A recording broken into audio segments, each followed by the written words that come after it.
estamos cerca de Anatolia, ¿no? De lo que sería Turquía, Rusia, la parte sur de Rusia, metido justo entre el Mar Negro y el Mar Caspio, y al Ujú. sur tendríamos también Irán. Por lo tanto, es una zona geopolíticamente caliente, ¿no? Lo siguiente, ¿no? Y siguiente, porque si es que nos fijamos en la geografía, es el punto de encuentro entre tres imperios.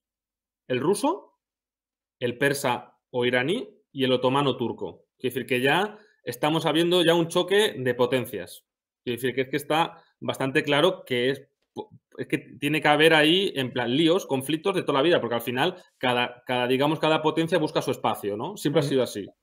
Pues eso está claro. En el Cáucaso es uno de los puntos de conflicto. Es decir, nos podríamos remontar hasta dentro de mucho, pero yo creo que nos vamos a quedar en el siglo XX y luego ya tiramos para el siglo XXI.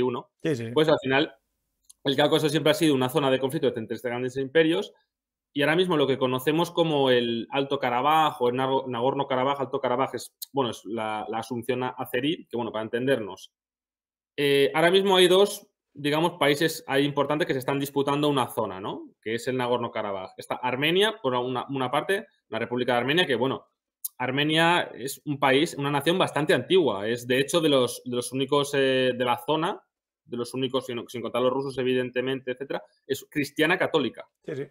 Dices cristiana católica, no cristiana ortodoxa, es cristiana católica, para que veamos. Y es uno de unas naciones muy De antiguas, una hecho, es el nación muy primer antigua. De estado hecho, que yo sí. tenga uso de razón como reino que se convirtió al cristianismo. Fue el primero. Sí. Y yo de hecho, no sé si esto es, a lo mejor eso es una cuestión nacional, no entendemos las narrativas Sí, nacionalistas, va, un pero mito, puede ser, sí. de los romanos, quiero decir, de los romanos, quiero decir que de ahí registros de ese proto-estado armenio, Ujú. o reino armenio, como lo queréis llamar. Pues por una parte están los armenios y por otra parte están los azeríes, que son túrquicos, son de etnia túrquica y son chiíes, ¿vale? ¿Qué pasa? Que en medio tenemos, digamos que el foco del conflicto en este caso es el Nagorno-Karabaj, ¿no? Que es una zona muy montañosa, que ahora mismo es un estado no reconocido, es una república de facto independiente, que depende de Armenia, pero internacionalmente está reconocido como territorio de Azerbaiyán, ¿vale? ¿Esto por qué es? Porque en la época digamos, de la Unión, digamos, durante la guerra civil rusa, voy a ser muy sintético con esto porque esto es un lío. Si nos queremos poner con la actualidad, que yo creo que es lo más importante, claro. Ha habido, digamos, diversas administraciones que nunca han funcionado porque, bueno, por su carácter efímero y porque ha Ujú. sido siempre un foco de inestabilidad, como he dicho acá. ¿Qué pasa? Que cuando termina la guerra civil rusa y gana la Unión Soviética, la República de Azerbaiyán, que en ese momento era la República Socialista de Azerbaiyán, porque formaba parte de la Unión Soviética, conquista el reino o lo que era el Estado armenio, que había durado 2 años, poco más. Y ahí se incorporan en la Unión Soviética. ¿Qué pasa? Que durante ese periodo de la Unión Soviética hay conflictos étnicos. Como he dicho, en plan, al final son fronteras porosas, montañosas, que te voy a contar que en plan de conflictos Sí, étnicos, sí, en sí. plan por Aquí hay que configurar una cosa que me parece importante al entender todo esto, que nosotros podemos trazar líneas en un mapa, ¿no? Pero en claro, estas orografías es más importante los valles, dónde confluyen los valles, ¿no?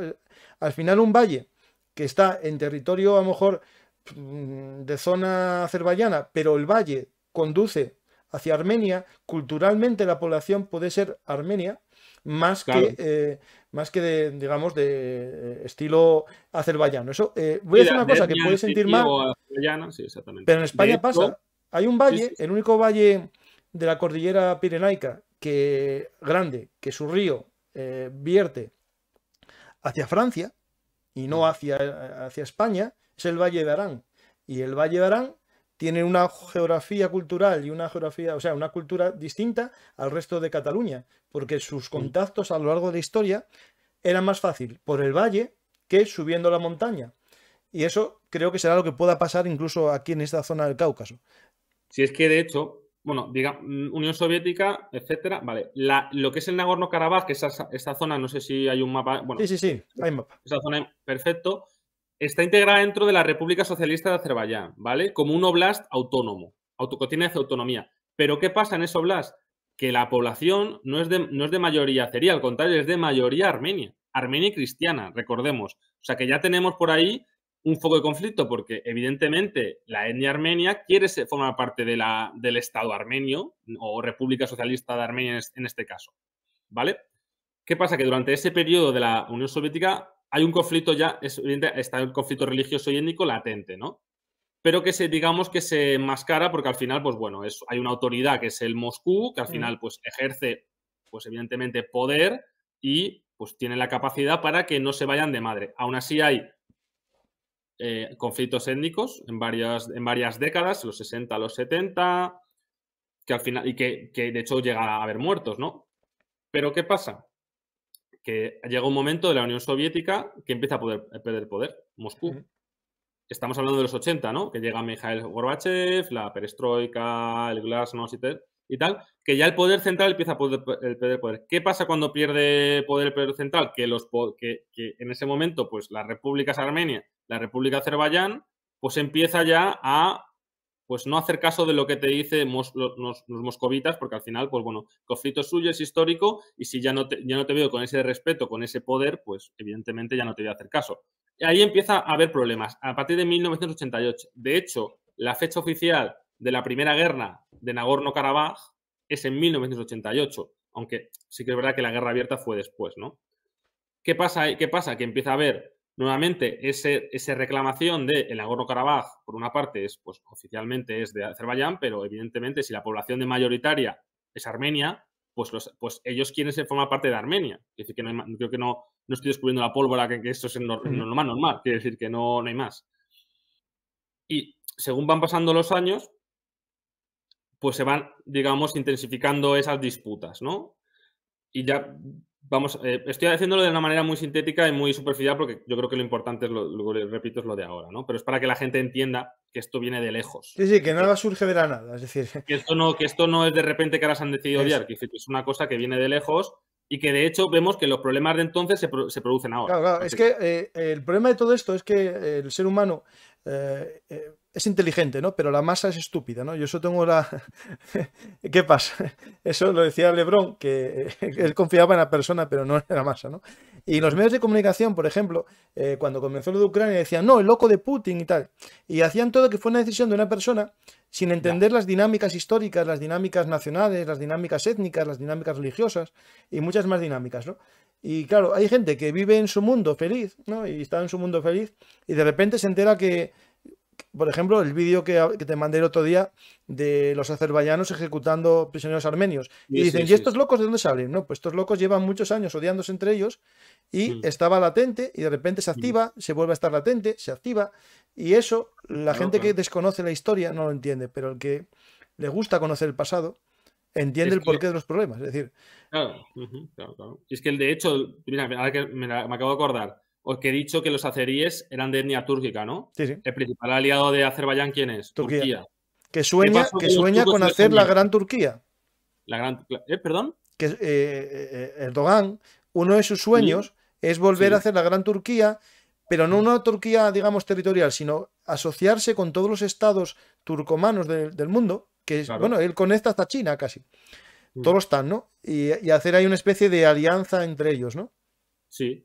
¿Y qué pasó? Bueno, ¿y qué pasó entre Armenia, bueno, los armenios y que forman parte del Imperio Otomano y los otomanos después de la Primera Guerra Mundial? ¿O el genocidio? El mayor genocidio casi antes, o sea, los judíos y los armenios. El problema es que Turquía no reconoció casi que yo sepa a día de hoy no lo reconoció. No lo ha reconocido. No lo reconoció, ¿no? No ha reconocido, ¿eh? Oficialmente no está reconocido. Y de hecho, no tantos países te sorprenderían que lo han reconocido, ¿eh? Sí, el genocidio armenio. Bueno, para que veáis que decir que esto tiene, que evidentemente los armenios pues no están muy cómodos con la presencia túrquica en Nagorno-Karabaj, por lo que sea. Vamos a dejarlo ahí. Sí. Vale. En 1988, 89, la URSS va perdiendo terreno, cada vez se va desintegrando ya oficialmente en el 91 ya no hay URSS, ¿no? ¿Qué pasa? Que evidentemente ya cada estado se crea el estado de la República de Armenia y la República de Azerbaiyán, ¿no? ¿Y qué pasa? Que evidentemente ambos declaran que el Nagorno-Karabaj es propio, ¿no? ¿Qué pasa? Que evidentemente al tener armenios étnicos, pues quien tiene más, digamos, presencia en el terreno de Nagorno-Karabaj son los propios armenios, ¿no? Lo que pasa es que luego no tenían, digamos, Nagorno-Karabaj estaba un tanto aislada de Armenia porque no había corredores, ¿no? Porque es una zona muy montañosa y es muy difícil acceder a ella, ¿no? Y ahí pues estalla, digamos, bueno, no digamos, estalla la primera guerra de Nagorno-Karabaj que dura hasta el 94, ¿no? ¿Qué pasa en esta guerra? Que gana Armenia. Gana Armenia. ¿Por qué gana Armenia? Porque principalmente tienen mejores soldados.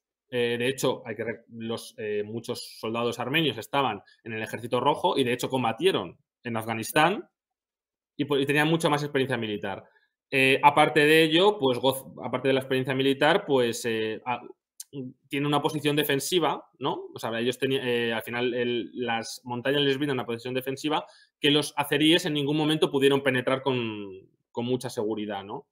Y además, pues los azeríes, a pesar de contar con grandes números, pues no tenían un buen número, no tenían unas tropas de calidad. Y al final, en una guerra de este tipo, de oleadas, pues si no tienes tropas de calidad, pues poco te sirve, porque tampoco tenían una gran tecnología. Intentaron, por alguna parte, pues ambos bandos, pues hacerse con los depósitos de armas de la Unión Soviética, luego los azeríes intentar recurrir a los turcos, otra vez, en plan, los israelíes, etcétera, pero poco. Y bueno, y luego además también había en ese momento que había mucha más inestabilidad política en Azerbaiyán, ¿no? Que eso ayuda pues a que los esfuerzos de guerra pues se vean minimizados, ¿no?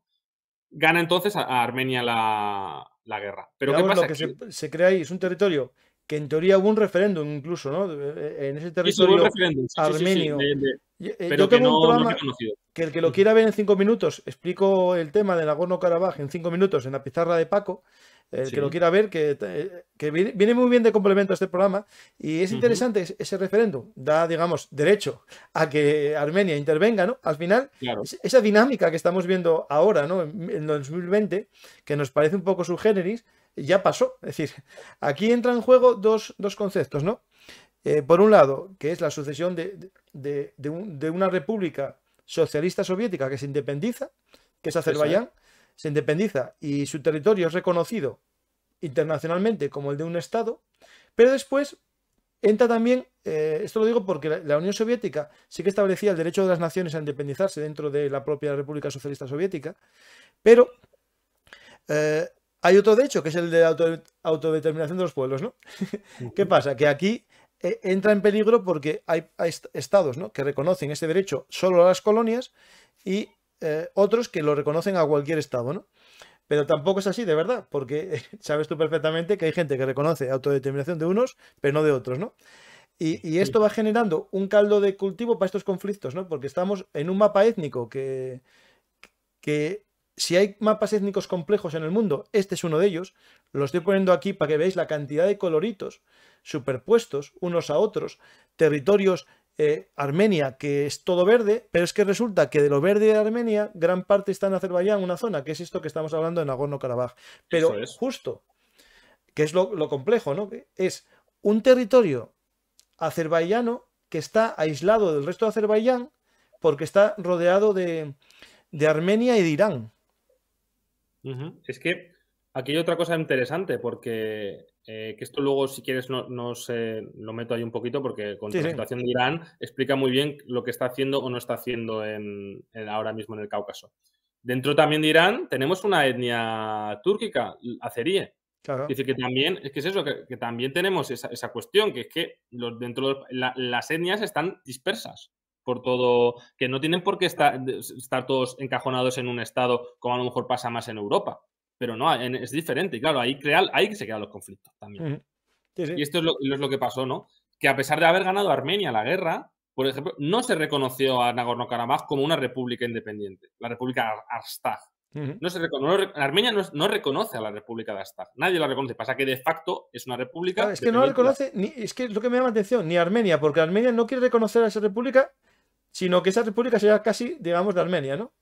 Claro, es que es claro, para ellos, evidentemente, y para los de Nagorno-Karabaj, que es que yo voy a llamarles armenios, si no te importa, armenios de Nagorno-Karabaj, pero son armenios. Sí. No hay mayor que, creo que queda claro.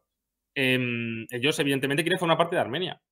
No quieren una república independiente. O sea, quiere decir que al final los dos se complementan y Nagorno, bueno, la república Artsaj depende de Armenia. Claro, y esto al final es un anticipo a lo que estamos viendo en Ucrania en el 2014, ¿no? Estas repúblicas que se independizan dentro de una república, al principio no son reconocidas por el Estado al que ellos quieren formar parte étnicamente, por X motivos, porque a lo mejor geopolíticamente Armenia no tiene capacidad de absorberlo ni de defenderlo, y lo que hacen es la entelequia de crear una republiqueta amiga, pero no os reconozco, ¿no? Y es cierto, Putin no reconoció a Donetsk y a Lugansk hasta No, este año. O sea, hasta es lo este año mismo, la cuando misma ya dinámica. decidió lanzar la invasión, Sí, sí, sí, básicamente. sí, sí, sí.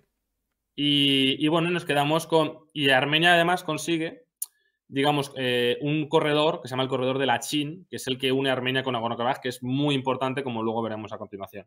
¿Qué pasa? Que no hay hay que recordar que no hay un acuerdo de paz.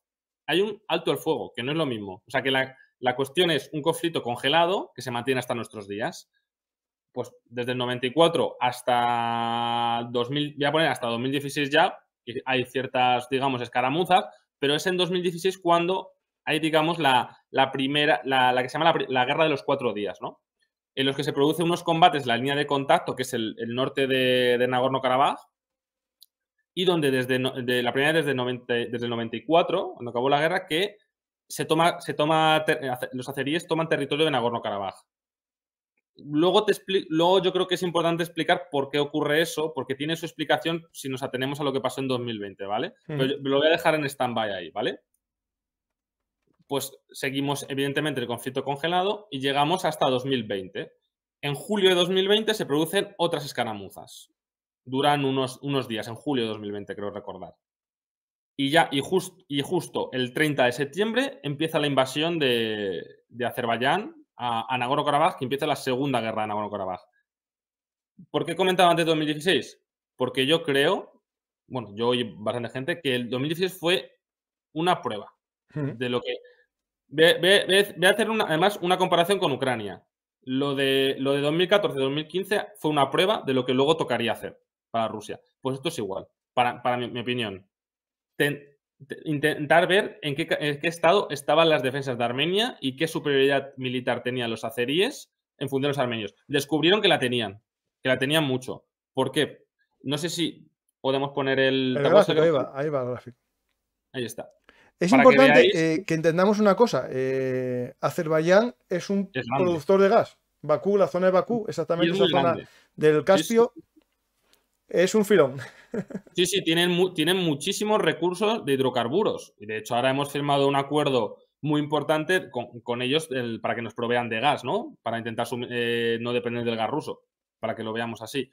Y claro, gracias a eso, que es un país muy grande, es un país rico. Es un país rico que, evidentemente, se ha nutrido de esas reservas, además del aumento del precio de los hidrocarburos, para aumentar su presupuesto militar de una manera muy exponencial y modernizar sus fuerzas armadas de una manera muy buena.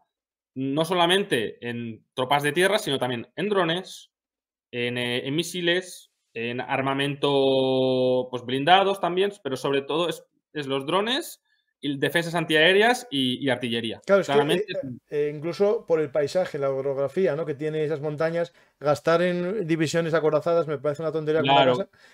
Claro. Y los drones te superan las montañitas. Claro, los drones que, bueno, evidentemente vienen de los turcos, los Bayraktar, evidentemente, y luego también israelíes, ¿no? Claro, es que Irán, ¿a ellos les vende o Irán no tiene buena relación? No, Irán, es que me suena que Irán hecho, tiene relación con Armenia. Sí, de hecho, ahora mismo, por lo que te he comentado de la población azerí que hay en Irán, los iraníes están más propensos a apoyar a Armenia. Sí, eso que me Porque parece no a mí. les interesa que haya líos dentro de su país. Lo que pasa es que ahora mismo tienen un lío muy gordo con las revueltas que hay y ahora mismo están manteniendo, digamos, un perfil más bajo de lo que podrían tener. Pero ellos, fíjate, que son chiíes también, como los azeríes, pero es que luego también la geopolítica muchas veces no entiende de religión. Pues ellos están más inclinados a que Azerbaiyán no gane tanto poder, porque claro, es tener a los turcos y a los azeríes más fuertes que nunca, porque hay que decirlo, a los azeríes y los turcos son un entente militar y como tú has dicho, el tema de la Gran Turquía, etcétera, ¿no? Sí. Y bueno, y esta guerra de la Segunda Guerra de Nagorno-Karabaj creo que dura de 30 de septiembre hasta el 9 de noviembre, creo que es la fecha exacta, 9 de noviembre. ¿Qué pasa? Que ahí el ejército azerí humilla a los armenios. Sí, los humilla. ahí lo de los uso de drones, ataques con incluso drones de millones a un hombre que estaba en una trinchera que prohíben solo, gastan 2 millones de dólares o 3 en matar a ese soldado. Es decir, ahí se nota cuando te sobra el dinero Y en el otro lado los pobres no tenían para nada, porque viendo la Mm. evolución del presupuesto de Armenia, no Es que es un evoluciona, país es el pobre. mismo. Es un país pobre. Claro, claro. Y luego, es que la cuestión es, bueno, no sé, es que si alguien siguió la guerra de Nagorno-Karabaj en 2020, yo creo que se acordará de los vídeos que te ponía el Ministerio de Defensa azerí destrozando a las defensas armenias. Que tú comentabas antes de la orografía, de hecho, porque es para el tema de las divisiones acorazadas azeríes. Es que, de hecho, la estrategia de los azeríes era destruir todas las defensas antiaéreas que tenían las fortificaciones armenias a base de drones, ataques con drones y artillería, y luego ya a partir de ahí avanzar con divisiones acorazadas. Sí, sí. Es que no hay otra, no te queda otra. Y es que pero es que lo hicieron muy bien, porque al final, eventualmente, con todo el material que tenían, pues destruyeron todas las fortificaciones armenias y no tenían nada que hacer los armenios, no tenían nada que hacer. Y sí que es verdad que cuando llegó, digamos, había un punto de la guerra que a lo mejor había más fortificaciones para los armenios y ya se paró ahí. Se paró porque, quiero decir que porque se paró, porque tiene interés en esto. Se paró porque Rusia quiso. Rusia quiso porque los azeríes, sin querer, derribaron un helicóptero ruso, ¿no? Y ahí Rusia se metió en medio. Que no es la primera vez que se metía en medio, ¿no? Pasa que ahora ya no puede meterse en medio, que luego hablaremos de ello. No está, no está. Ahora mismo no está, porque Rusia es aliada militar de Armenia, que está en la misma alianza militar, hay que recordarlo. Sí, sí. Ahí está el paso ese que tú comentabas, muy importante, ¿no? Ese contacto, El esa H. zona que toman los armenios, ¿no? Los Sí, la azerbaiyanos, primera ¿no? Que es el paso, una carretera que en teoría es estratégica para sí, entrar es en... imprescindible para las líneas de suministro, es imprescindible. Pasa que la Segunda Guerra de Nagorno-Karabaj, el acuerdo indica que los azeríes se quedan con esa zona. Bueno, que se despliegan tropas, 2.000 tropas rusas para proteger esa zona, pero que de facto los azeríes se quedarían con esa zona, ¿vale? Porque ellos, no sé si veis en el mapa, que hay una zona que se llama no sé cómo se pronuncia, Najiyevan, que es un territorio azerí, que está como en la otra punta, está a la Sí, izquierda. eso es lo que lo tengo en un mapa que está Claro. muy bien hecho, que es Azerbaiyán Nakhchivan. Sí, Nachivan, es que no sé cómo se Sí, pronuncia, bueno, no sé cómo. Nachivan, lo siento, no sé azerí. Claro, ahí el tema geopolítico, ¿no? Tenemos ese Nakhchivan que está separado del resto de Azerbaiyán por Claro. Armenia, pero también por Nagorno. Es decir, Y de hecho, uno de los objetivos que tienen los azeríes, principales objetivos en una posible futura guerra, o de hecho unos acuerdos diplomáticos, es conseguir un corredor por ahí. Es otro corredor para que tengan, digamos, sí, claro. es decir, que tiene toda la lógica del mundo. Lo que pasa es que, evidentemente, los armenios no van a querer. A Porque es mí eso de los territorio. corredores me da tanto recuerdo una historia que me da tanto miedo. Todo lo que quiso un corredor polaco, el corredor no sé qué, al final se quedó con el resto. Nunca se quedó. Y yo creo que si nos atenemos a lo que pasó en la Segunda Guerra en Nagorno-Karabaj, yo creo que es muy, muy interesante porque nos dan lecciones que no han hecho los rusos ahora en Ucrania. De hecho, en el artículo que te comenté al principio del tema, hay un artículo de 2020 en plan de los rusos diciendo lecciones de Nagorno-Karabaj. Pues bueno, debe ser que no se lo leyeron en el Kremlin, porque es todo lo que hicieron mal, básicamente. El tema de tener buenas tropas, pero no solamente buenas tropas, sino en gran número, para poder tomar las posiciones. El tema de que una nación tiene que tener voluntad para luchar. Claro. Es importantísimo. En este caso, los azeríes tenían voluntad de luchar porque hay un nacionalismo muy creciente y los armenios no. Los armenios estaban, digamos, con la moral más baja, ¿no? Y porque llevan teniendo problemas internos políticos desde hace Hombre, también años. es cierto que cuando un país es rico es más fácil repartir la gracia, ¿no? Y repartir la felicidad entre todos los habitantes. Y cuando es pobre, pues se matan entre ellos por lo poco que haya, ¿no? Es que, de hecho, los azeríes también tienen ese espíritu revanchista, porque de la humillación de la Primera Guerra Nagorno-Karabaj se han preparado para la Segunda. Es que el espíritu revanchista es súper importante también en la historia. Es decir, que yo creo que hay 200 ejemplos. Y en este caso era igual, por eso también tenían muchas ganas. De hecho, siguen queriendo guerra, porque saben que son conscientes de que pueden ganarla, que tienen los medios perfectamente para destrozar a Armenia. Porque encima, no es que solamente, es que saben perfectamente que nadie va a salir ayudar a Armenia. No, claro, yo por ejemplo, ahora mismo es lo que yo te iba a sacar el tema. Mm. Viendo el vídeo ese bueno, de una ejecución de prisioneros Ah, que sí, sí. pasó más veces, seguro, y en todas las guerras Sí, no, pasa, en Nagorno hay varios vídeos de eso. pero es cierto que cuando lo hacen ciertos países respondemos de una manera y cuando lo hacen otros de otra, ¿no? Y ahí, en este caso, como muy bien dices, estamos negociando con Occidente para que nos mande gas. No nos vamos a complicar la vida y ponernos pejigueros, hacer un embargo a un país porque mate prisioneros de guerra si estamos negociando con él el gas. Yo me río porque es hipocresía completa, pero es así, por cierto. Es Eh, que, es que creo que decir que yo creo que no descubro la pólvora cuando digo que la moral no rige las relaciones no, internacionales. no, no, Solo no. se interesa. Ya está. Es decir, que no es. ¿Por qué no le hemos mandado sanciones a Azerbaiyán? ¿Por qué no lo hemos condenado enérgicamente? Porque le estamos comprando el gas y Sí, les sí. necesitamos. Claro, Y los pero yo, azeríes por lo ejemplo, saben. en el caso viendo el mapa, ¿no? Vamos un poco a ese mapa y Mm. después sigues un poco con los problemas que puede haber. Con esta semana que hubo, hace poco que hubo tiroteos, hubo un ataque de Sí, bueno, no, artillería, 150 muertos, hubo es decir, una escalada muy importante de eso, tensiones eso. los días del 13, 14 de septiembre, pero muy importante. De verdad que bastante importante por el tipo de combates que hubo, porque hubo combates de bastante intensidad y sobre todo se produjeron en Armenia, no en No, no, Nagorno-Karabaj. no, no, fue a atacar a Armenia, o sea, directamente a Claro, o sea, frontera es de que de Armenia. Sí, hecho sí, los sí, sí. azeríes han ocupado territorio armenio, que no es lo mismo que Nagorno-Karabaj. O No, sea, por eso hay el y de nivel de hecho, escalada. Pablo, la gracia, yo hice un short de estos de un minuto, que mi idea era hacer, cuando había noticias geopolíticas, hacerlo, pero la vida no me da, y hago bastantes programas. Pero intentar hacerlos. Y en ese comentaba, ¿no? El tema de que Rusia forma parte de Armenia de la Organización de Seguridad del Tratado de la Seguridad De seguridad Común. colectiva. Ujú. ¿Y qué pasó? Que pidió Armenia ayuda. Rusia tiene su mayor base fuera de Rusia, creo que ahí en Armenia con 5.000 soldados o más, y no le ayudó. Entonces, claro, al día siguiente o a los 2 días llegó la Pelosi, que es famosa ahora por sus viajes a países que están en conflicto.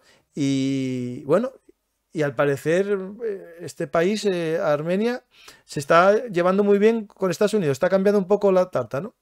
Hay que tener en cuenta que para Estados Unidos el Cáucaso no es una zona, no es una zona prioritaria. No, no, O no. sea que es muy improbable que de verdad Washington ahora mismo pueda. O sea, que es cuestión de. Capacidad tiene, evidentemente, pero no tiene voluntad para hacerlo. Pero me gustaría hacer un inciso, ahora que comentas el tema de Pelosi, Estados Unidos y Occidente, y es que, como he comentado antes, Armenia lleva teniendo pues inestabilidad política desde hace años. ¿Por qué? Porque en 2018 pasó lo que la revolución de terciopelo, que fue que Nicole Pashinyan, que es el actual primer ministro, llegó al poder. Pashinyan es pro-occidental, bueno, era pro-occidental, y eso hizo que las relaciones entre Moscú y Ereván es la capital de Armenia, pues se distanciasen bastante. Y ahí, de hecho, aprovecharon los azeríes para lanzar su ataque, sabiendo que Moscú no iba, evidentemente, siendo Nagorno-Karabaj no iban a hacer nada, pero que aún así iban a tener menos incentivos, teniendo en cuenta las malas relaciones que tenían entre ambas ciudades, ambos países, para poder realizar el ataque. ¿Qué pasa? Que debido a que Occidente no hace nada, en la Segunda Guerra de Nagorno-Karabaj no hace nada, o sea, Estados Unidos estaba en proceso electoral, que el tema de Sí. Trump, Biden y todo eso, estaba en ese proceso y Europa pues no tiene capacidad. Y si Francia hizo un amago porque tiene su rivalidad con Ankara, pero poco más. Ahí se vuelve a alinear claramente Pashinyan con Moscú, porque sabe que es la única que la puede proteger, por así Claro, claro. decirlo. Y de hecho, no sé si os acordáis de la revuelta de Kazajistán de enero, Sí, sí, sí. que fue la primera vez que la alianza esta, liderada por Moscú, puso hombres en otro país. Ujú. Y Armenia fue uno de los países que más ayudó. Pues Es decir, acaso algún día para que se lo hubiesen el favor, claro, lógico. pues mira ahora. Sí, Es sí, decir, sí. que ahora lo que pasa es que son conscientes de que ahora mismo no están solos. Los rusos han dicho que no. O sea, que es que los rusos ahora mismo están enfangados en Ucrania. No tienen capacidad para mediar, porque además no solamente eso, es que los azeríes tienen una alianza también con son un socio muy importante de Moscú. Pasa que Moscú, pues como no estaba enfangado en una guerra de alta intensidad como es Ucrania, encima de una guerra proxy contra la OTAN, pues tenía evidentemente la capacidad del poder para poder manejar la Sí, sí. situación. Y ahí te meto yo un factor extra, Mm. que podemos hacer un día un programa sobre los TAN, ¿no? Los países TAN, los TAN, que hay mucho que mojar ahí. Cuando hablas de Kazajistán, Sí. Kazajistán se está llevando muy bien al parecer con Azerbaiyán, aunque los dos son exportadores de gas. Yo estuve leyendo cosas del proyecto del gasoducto del Caspio, que en teoría Kazajistán quiere pasar por el Caspio, que salga por Azerbaiyán y enganchar ahí. Voy a poner una imagen con el gasoducto Transanatolio, que es el que en teoría trae gas ahora de Azerbaiyán. Ahora mismo el gas de Azerbaiyán se va a Georgia y de Georgia deriva a Turquía y de Turquía ya va hacia Grecia y hacia vaya, Bulgaria, ya se mete en la Unión Europea, ¿no? ¿Qué pasa? Que hace poco Kazajistán, que es amigo de Rusia, por eso que hablábamos en enero, se demostró que siguen siendo amigos, pero ¿qué pasa? Que le cortó casi, yo si no oí mal, casi durante un mes el gasoducto de exportación, porque el suyo pasa por Rusia, basándose en problemas técnicos, también para el tema del mercado de gas y todas estas cosas que hay, le cortó el paso por Rusia y Kazajistán se vio limitado sus exportaciones. Y al final está, bueno, cada vez más desarrollando el proyecto del Caspio, bueno, el Caspio, el gasoducto del Caspio y salir por Azerbaiyán. Yo que soy una mente así un poco mal pensada, ¿no? Claro, si ves el ramal, tú no tienes el mapa, pero es un ramal que deriva hacia el norte y va haciendo un giro raro.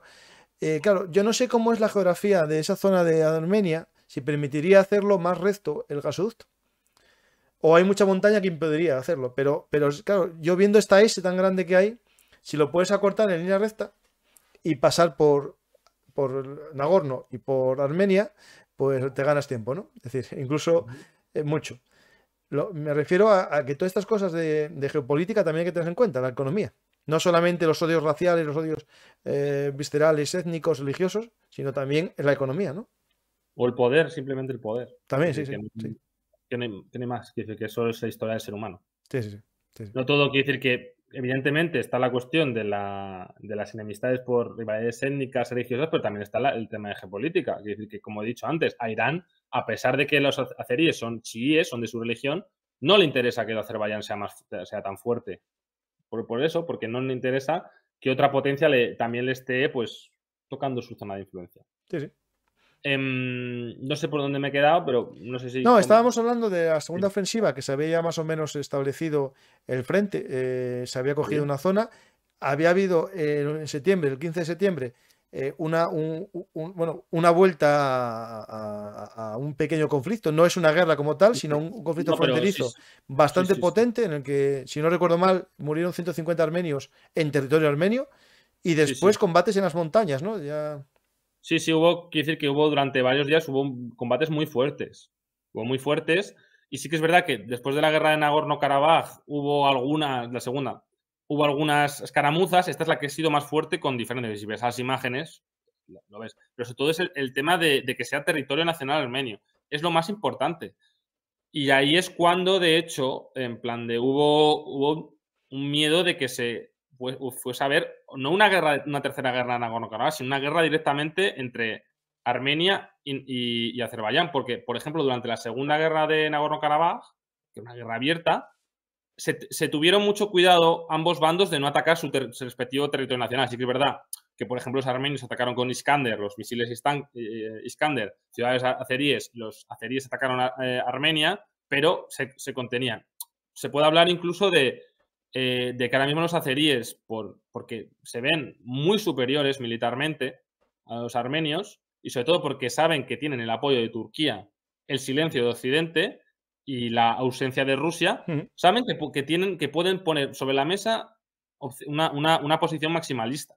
De hecho, para que lo que están pidiendo los azeríes es anexionarse, evidentemente, bueno, no anexionarse, porque internacional, sería un reconocimiento armenio de que Nagorno-Karabaj es de Azerbaiyán. Sí.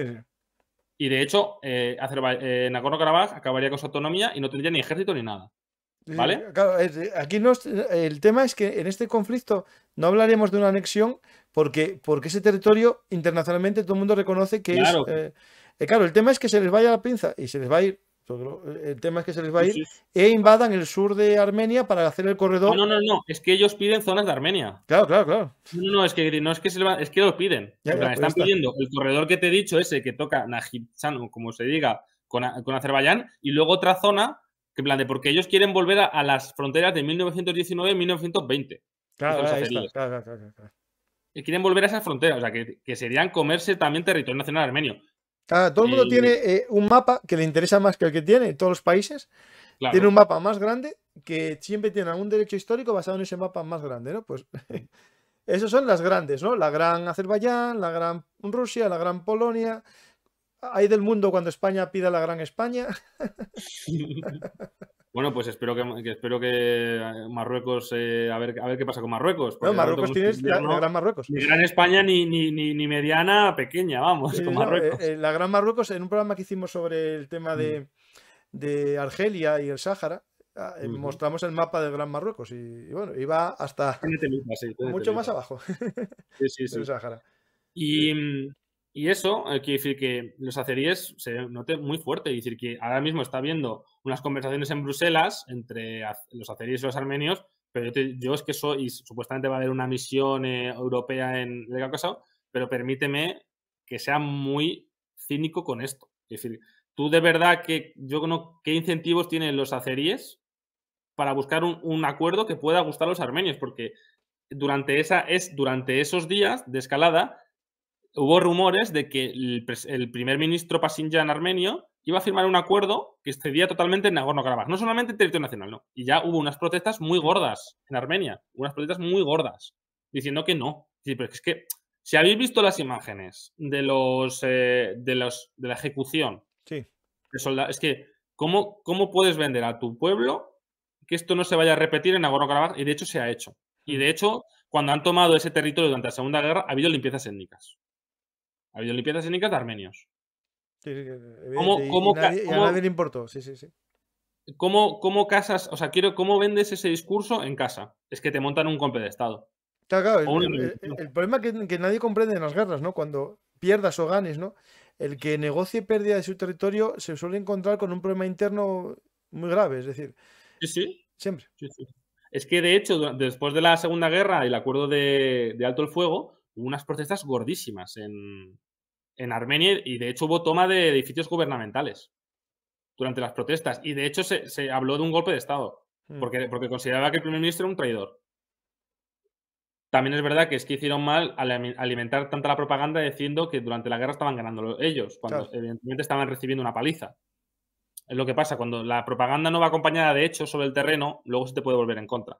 sí, sí. Y bueno, y es la situación que estamos. Estamos en un punto en el que posiblemente, a no ser que haya un tercer actor, véase Estados Unidos, Rusia, yo ya la doy por desaparecida, porque ahora mismo no, es que suficiente tiene con lo que está en Ucrania, con las contraofensivas ucranianas. La Unión Europea, yo sinceramente no creo que tenga suficiente poder para poder mediar. Solamente veo a Estados Unidos que intente ganar algo de tiempo quizás. Yo lo veo todo de cara para que los azeríes decidan emprender una ofensiva, porque los armenios no van a aceptarlo. No van a aceptar. O sea, no es que no van a aceptar, evidentemente, el tema del Nagorno-Karabaj, sino es que evidentemente tampoco van a aceptar que coman su territorio nacional. No, no, a ver, lo del territorio nacional entiendo que no lo acepten. Y los pueblos de Nagorno-Karabaj, de mayoría de armenios, al Sí, final, por desgracia, tendrán que marchar de sus casas y acabar en sí, Armenia, lo más seguro. De hecho, Armenia es un... Hay que entender que el mapa que vemos ahora de Armenia no tiene que ver tampoco con la historia geográfica del pueblo armenio. Es decir, gran mm, parte de lo que es ahora Turquía era población armenia y cuando hubo la limpieza étnica a principios del siglo XXI, marcharon para Estados Unidos. Hay en Estados Unidos, si no, bueno, no sé si me equivoco mucho, pero hay un lobby bastante importante de armenios. sí, sí, sí, sí, sí, tienes razón. Sí, pues de hecho hay algunas veces en el Congreso estadounidense, luego hacen actos en Estados Unidos del genocidio armenio Sí, y todo sí. eso. Sí, sí. Estados Así Unidos, los que pueblos así que, por ejemplo, armenios, Etiopía y tal, tienen bastante poder en Estados Unidos porque cuando hubo esas limpiezas étnicas suelen marchar a Estados Unidos, un país que siempre acogió a grupos que huyen de esas limpiezas y al final ujú, van generando un lobby de poder. A mí me llama la atención el caso este que estamos hablando, ¿no? De cómo un país, ¿no? Azerbaiyán, vale, el dinero es dinero, ¿eh? Eso no lo duda ninguno, es el dinero, nadie pregunta de dónde viene. Israel, ¿no? Un país que se lleva mal con Irán, entiendo que, bueno, que venda a un país que es chiita, pero no se va bien con Irán. Pero claro, que coincida de intereses también con Turquía, que hasta hace poco, bueno, era uno de los pocos países que reconocía a Israel, pero tampoco se lleva muy bien. No, ahora cada vez se llevan peor. Claro, claro, por eso digo. Pero también también el nacionalismo turco, quiero decir que al final es un arma política y electoral de cara a las elecciones, que son el año que viene, creo. Sí, sí, y También tiene es muy malos que resultados. el factor nacionalista anti-israelí juega muchas bazas en el mundo, en el mundo de los musulmanes, quiero decir que eso no, yo creo que eso nadie sorprende tampoco. Pero sí, básicamente sí, pero porque también Israel también es lista y vende pues al mejor postor también para que se vea que sus armas son buenas. Es decir, que es lógico, igual que los turcos. Y al final, si sus armas se prueban en un campo de batalla y se ven que son efectivas y son buenas, pues evidentemente aumenta tu prestigio y aumenta tus compradores. Sí, sí. Quiero decir que eso es Pues marketing. tenemos a Azerbaiyán, que hay mucho más que contar. Al final, si la gente hace preguntas, podemos volver al hilo de Azerbaiyán. Pero hay Sí, otro país también que está en la zona, es decir, Armenia, dijimos que es cristiano católico, pero sí. Georgia está justo encima y es ortodoxo, pero tampoco es